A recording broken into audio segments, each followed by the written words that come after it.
When a yoga teacher is developing into a yoga therapist, there are several shifts that happen internally.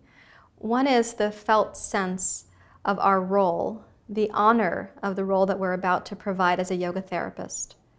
As a yoga teacher, I really enjoy teaching public classes. It's fun, we build camaraderie, there's a sense of connection. I bring in the ancient teachings of yoga as taught to me by my teachers. I want to see students thrive in their health and their well-being.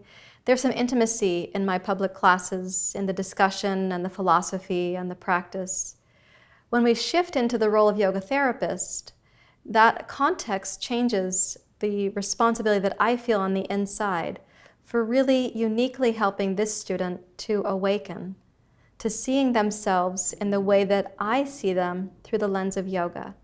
In other words, seeing themselves unconditionally, with positive regard, as an individual working through some issues in their life with earnestness, with courage, with potential.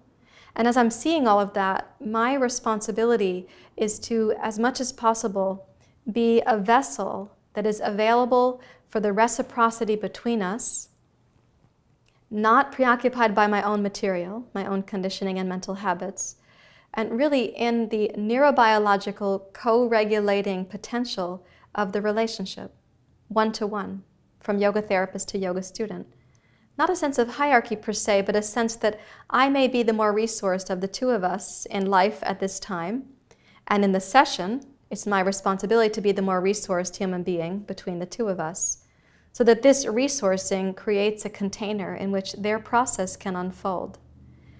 One of the things that's most healing in yoga therapy, in addition to all the tools and the skills and the philosophy and psychology of yoga, one of the most beneficial things is really in real time, present moment experience, the felt sense of being held in love and positive regard without conditions is tremendously healing to the part of us for whom, when we had difficult experiences earlier in life, the kinds that became embedded body memories and narratives about what's wrong with us, when we had those experiences, there wasn't enough resource for us to feel seen, heard, held, and loved.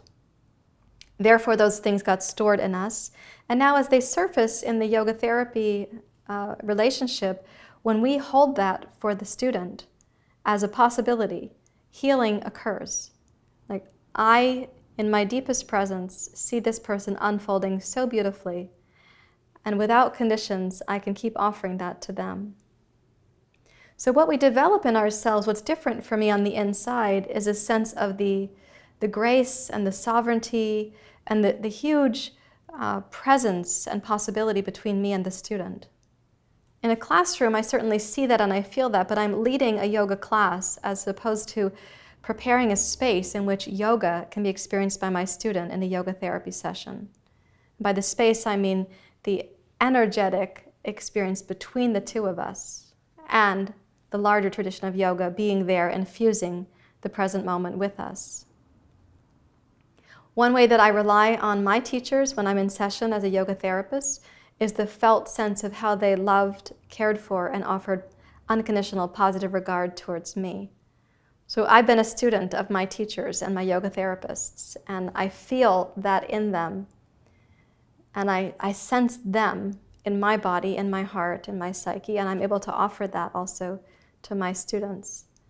So it's not just a matter of being like extra kind or compassionate with a student, it's really the sense that this thing that's unfolding is capable of unfolding like this because my teachers are resources for me. I'd like to be a resource for this student. This student will become a resource for somebody else, and the process goes on. So those are some things I would say about, what does it mean for us to move from yoga teacher to yoga therapist? And I hope that's helpful for those of you who asked the question. Namaste.